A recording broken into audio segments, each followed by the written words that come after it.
Gymwits.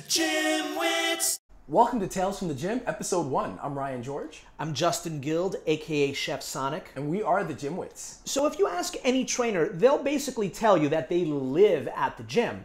Of course, they don't get to do all the same things at the gym that they would at home. But in this story, that's not exactly the case. Yeah, so when you're a trainer, you're expected to be at the gym during prime hours. So prime hours are early mornings, before work, lunchtime, and evening, so after work. But in between those times, there's a good deal of downtime. So you know, for many of us, it's go home and take a nap because we're super tired. For others, it might be go shopping. But whatever it is, most of that time, it's outside of the gym unless you're planning on working out. So at this particular gym, which had a huge staff, and those a lot naps of people, are big, yeah, those naps are big.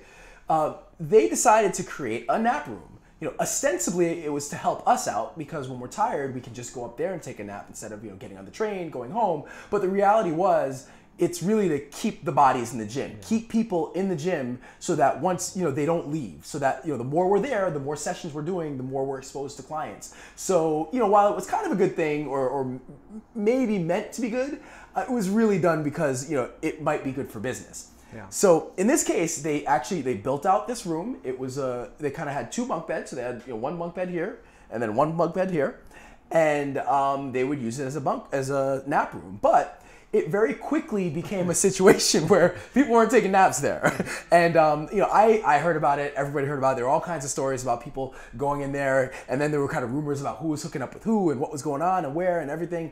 Wait, so did you ever use the nap room? Yeah, so I was going to get to that. So I used it once to nap. I swear it was just to nap. And so I'm in the bunk room. I go in, I take a nap. I'm super tired. And then I'm awoken. Right? Is that the right word? Awoken or awaken? Is awoken a good word? Awoken. Awoken. I don't know. Whatever the word is. You get the point. I awaken to the sound of rocking above me. And, you know, you could kind of tell by the noise that it was like they were trying to be discreet, but it was still there. And, you know, it was not the, you know, they didn't exactly get the most expensive bunk beds in the world. It was kind of like IKEA-ish. So, you know, it was very uncomfortable. Good thing they didn't fall on you. Yeah, right. So it was very uncomfortable. It was very awkward. And then I was in a position where I didn't want to get up and leave. Even though I was not in the wrong, I just didn't want to get up and leave. So, you know, I don't know how long it went on. I don't remember. It was a long time ago. You're being kept prisoner there. Yeah, I was. I was being kept prisoner. So finally it ends. And I'm kind of sitting there, you know, covers over my head, ready to pretend I'm sleeping. And I hear the voices whispering, and I could make out the guy's voice, and I couldn't make out the female voice. But the guy's voice, I knew who he was, and he was married. His wife was a member of the gym. So I just thought, oh, wow, he snuck his wife in here? It was kind of hard. Where we were located, it's kind of tricky to get a non-employee into that area, but whatever. So we got her in there. So I'm just kind of sitting there waiting. I'm waiting for them to leave. Finally, I hear someone kind of getting dressed. The feet come down, the person walks away, and I see the person from behind, and it's female with long red hair. Now, problem was his wife had short blonde hair. So right away I knew who it was. It was one of the trainers, and I forget if she was in a relationship or not, but I was like, oh crap, this guy's cheating on his wife. So now I'm just sitting there waiting, hoping she doesn't see me, and she leaves without seeing me. It's but like, they knew that you were there. I mean, I don't know. I don't know if they knew I was there. I guess. You walk in, they see you. Maybe it was dark. Who knows? Like I don't know, because it was like the way it was situated. Say the door, and then you kind of come around here. So it could be that I was under the covers. Maybe I was buried deep in. Who knows? Whether or not they saw me, it doesn't matter.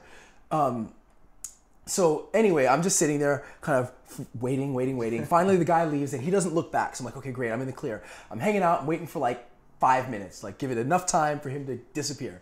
Now also next to the bunk bed room, so you have like the bunk bed room here, over here is like another break room for us. We had like a computer and some lounge chairs.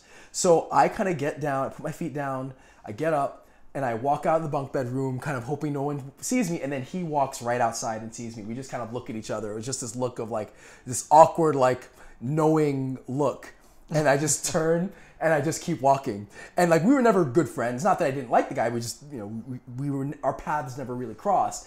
But then from then on, anytime our paths did cross, it was just this awkward interaction. Like you know, when you have those like unspoken conversations with people where like you know something. And he never asked you. He never like, said you know anything. He never said anything. And it was even more awkward when I would see him and his wife. And then I would just make it more awkward by like giving that look that was like a half second longer than it should have been. And that kind of knowing look, and then just walk away. But yeah, we never had that conversation, never said anything. And then in hindsight, I noticed, you know, he and the other woman would flirt a lot. And I was like, okay, kind of makes sense. So anyway, to kind of end the story, you know, the bunk room was legendary. And the problem was, though, I would talk to the housekeeping staff. And the housekeeping staff hated it because for them, this wasn't anything for members, right? This was just for the trainers, and it was ostensibly for us to sleep. We weren't using it for sleep. And so one of the days, one of the women in housekeeping was complaining to me. She's like, you know, I hate it. I can't stand it. It's disgusting. People don't clean up after themselves. They just go in there, they do what they do. They don't clean it, and I got to clean it up. And she's like, I'm going to the manager. I'm done. I'm not cleaning this anymore. And I remember they had this discussion amongst us in a meeting. It was like, look, you guys need to clean up after yourselves. Otherwise, they're going to get rid of it. And sure enough, after a few months, like the break room was no more. So it's funny, like management was totally okay with... Pretty much. It was funny in the meeting because they kind of care. In the meeting, they were like, they kind of alluded to it, but not quite. It was kind of like, look, the break room is a mess. It needs to be clean. The nap room is a mess. It needs to be clean. If it's not clean, you're going to get rid of it, you know, or we're going to get rid of it. And sure enough, they ended up getting rid of the nap room because it was disgusting and people didn't clean up after themselves. And so the legendary nap room was no more.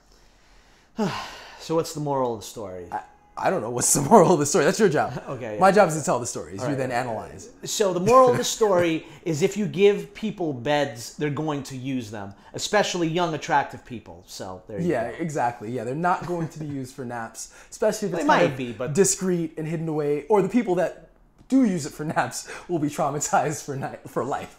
So that's the moral. And then of the you story. become a Tales from the Gym episode. Exactly. Yeah. So in a way, that was, you know, that experience. A lot of these experiences, which you could see it from a traumatic end, especially one coming up, or you could see it as, you know, fodder for my stories. So yeah, there you go. Anyway, so I'm Ryan George. I'm Justin Guild, aka Chef Sonic, reminding you that truth does not sell, and we are the Gym Wits. Gym Wits.